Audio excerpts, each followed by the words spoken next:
அருமை தமிழர்களே, சிவகுமாரின் அன்பான வணக்கங்கள். ஒரு அருமையான ஃபோட்டோ ஒன்று அது ஊடகத்தில் வெளியான ஒரே நாளில் 30 லட்சம் பில்லியன் பேர் அதை பார்த்து லைக்ஸ் போட்டிருக்கிறாங்க.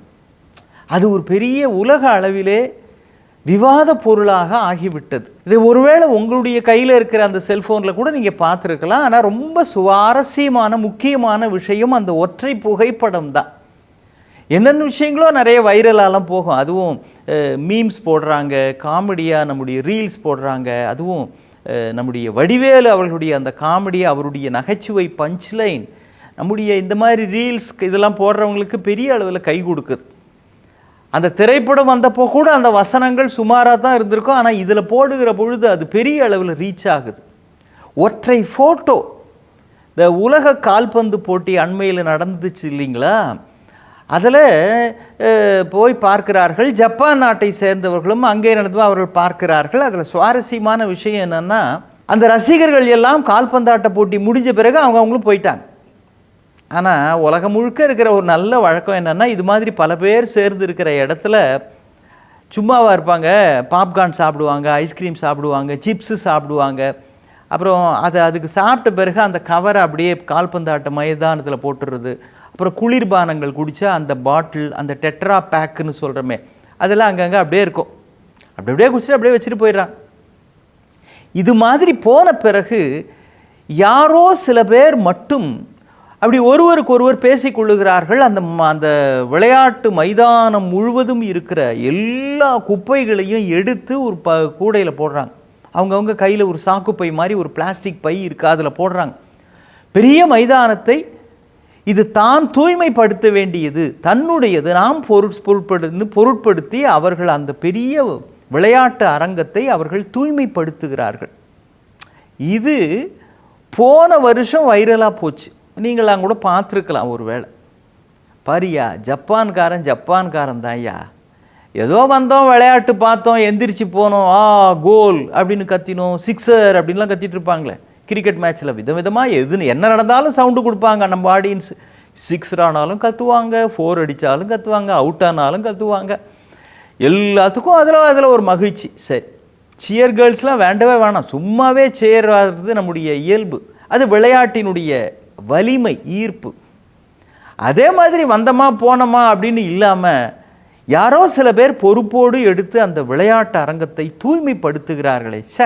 அதான் ஜப்பான்காரன்றது, அவன் கல்ச்சரே தனியா, அவன் மாதிரி வருமாய்யா அப்படின்னு பேசிட்டு நம்ம அப்படியே கையில் இருக்கிற வேர்க்கடலையை சாப்பிட்டுட்டு அந்த வேர்க்கடலை சாப்பிட்ட பேப்பரையும் கீழே போட்டு போயிடுவோம்.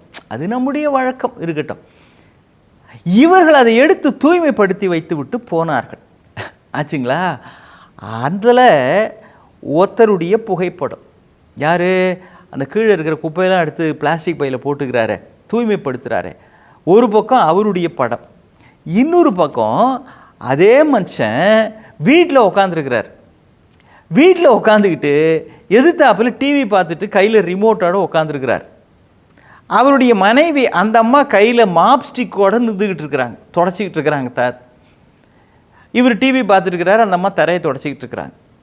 அந்த அம்மா இதை ஃபோட்டோ எடுத்து போட்டிருக்கிறாங்க. கீழே why don't you do this at home also அப்படின்னு அந்த அம்மா ஒரு வரி எழுதுகிறாங்க. என்ன, இவர் எல்லாத்தையும் எடுத்து கிரவுண்டில் சுத்தம் பண்ணார் இல்லைங்களா? அட பாவி மனுஷா, வீட்லேயும் இதே மாதிரி பண்ணக்கூடாதா? நான் இங்கே ஒத்தாளாக எல்லாத்தையும் பண்ணிக்கிட்டு இருக்கிறேனே அப்படின்னு கையில் அந்த மாப் ஸ்டிக்கு, தர துடைக்கிற அந்த கழி இருக்குது பாருங்கள், அதோடு அந்த அம்மா நிற்கிற மாதிரி படம் போட்டிருக்கிறாங்க. இது ஒரு பெரிய விவாத பொருளாக, விமர்சனத்துக்கு உரியதாக மாறி ஜப்பான் நாட்டு கலாச்சாரத்தையே கேள்வி கேட்கிற ஒன்றாக ஆகிவிட்டது. நான் இதை சொல்லத்துக்கு என்ன காரணம்னா, இது ஜப்பானுக்கு தான் இல்லை, நம்ம நாட்டிலையும் இதென்ன நடக்குது. இங்கேயும் குடும்பங்களில் பெரும்பாலான வேலைகளை நம்முடைய வீட்டு தாய்மார்கள் தான் அதை செய்கிறாங்க. மனசாட்சி தொட்டு சொல்லுங்கள், பெரும்பாலும் தாய்மார்கள் தான் சொல்கிறாங்க, நான் இல்லைன்னு சொல்ல. அவங்க பங்கு அந்த வகையில் பெருசு. காலையில் எழுந்திரிச்ச உடனே பிள்ளைங்களை எழுப்பி குளிப்பாட்டி அதுங்களுக்கு ட்ரெஸ்ஸை போட்டு அதுங்களுக்கு காலையில் டிஃபனை கொடுத்து அப்புறம் மத்தியானம் லஞ்சுக்கு ரெடி பண்ணி தோளில் ஸ்கூல் பேக்கை மாட்டி அதுங்களை ஆட்டோவில் ஏற்றுறது வரைக்கும் பெரும்பாலும் தாய்மார்கள் தான். அது தவிர கணவனுக்கு தேவையான டிஃபன் ரெடி பண்ணுறது, அவருக்கு சாப்பாடு ரெடி பண்ணுறது, அப்புறம் வீட்டில் இருக்க பெரியவங்களை பார்க்குறது, இவ்வளையும் பண்ணிவிட்டு அதுவும் வேலைக்கு போகிற பெண்களாக இருந்தால் அவங்க தனக்கும் சேர்த்து இதையெல்லாம் பண்ணிக்கிட்டு அதுக்கு பிறகு அவங்க போவாங்க. நாள் முழுக்க நாமெல்லாம் கூட ஆஃபீஸ்லேருந்து வரோம், இல்லை வேலை முடிஞ்சு வந்த உடனே சாயங்காலம் கையில் ஒரு கப் காப்பியை வச்சுக்கிட்டு டிவியை போட்டு பார்த்துக்கிட்டு இருப்போம், இல்லைன்னா அப்படி வெளியில் எங்கேயா வாக்கிங் போவோம், ஃப்ரெண்ட்ஸோடு அரட்டை அடிப்போம்.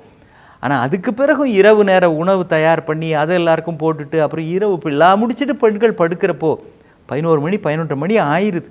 வீடுகளில் பல வேலைகளையும் பெண்கள் செய்து கொண்டு இருக்கிறார். இதில் நீ இன்னும் வெளியில் ஊரை சுத்தம் பண்ணுற, கிரவுண்டை சுத்தம் பண்ணுற, கொஞ்சம் வீட்டை சுத்தம் பண்ணி கூடியா, ஊரை சுத்தம் பண்ணுறது அடுத்தது அப்படின்னு ஒரு பெண்ணினுடைய அந்த அந்த மன வருத்தம், ஏக்கம், எனக்கு துணை செய்யக்கூடாதா என்கிற அந்த எண்ணம் பெரிய அளவிலே வைரலாக சென்றது. இது நம்மளும் கொஞ்சம் சிந்திக்க வேண்டிய விஷயம். காரணம், ஒரு காலம் வரைக்கும் இருந்த பெண்கள் வீட்டை மட்டுமே பார்த்து கொண்டார்கள். இன்றைக்கு சாதம் படைக்கவும் செய்வோம், தெய்வ சாத்திரம் படைக்கவும் செய்வோம் என்று பட்டங்கள் ஆளவும் சட்டங்கள் செய்யவும் வந்துவிட்டார்கள். அந்த பிள்ளைகள் வெளியிலும் சென்று சம்பாதித்து வருகிற பொழுது ஆண்களும் அவர்களுக்கு துணை இருக்க வேண்டும். வீட்டில் வேலைகளை கொஞ்சம் செய்வதற்கு நம் வீட்டு ஆண் பிள்ளைகளையும் பழக்க வேண்டும். அப்பொழுது அவர்கள் இன்னும் மகிழ்ச்சியாக, இன்னும் ஓய்வு உள்ளவர்களாக, ஆரோக்கியம் உள்ளவர்களாக நம் வீட்டு பெண்கள் இருப்பார்கள். கொஞ்சம் பரிசீலிக்க வேண்டும் எல்லோருமே. மீண்டும் சந்திப்போம். வணக்கம். இன்னும் பல வீடியோக்களை காண சன் லைஃப் சேனலை சப்ஸ்கிரைப் பண்ணுங்க.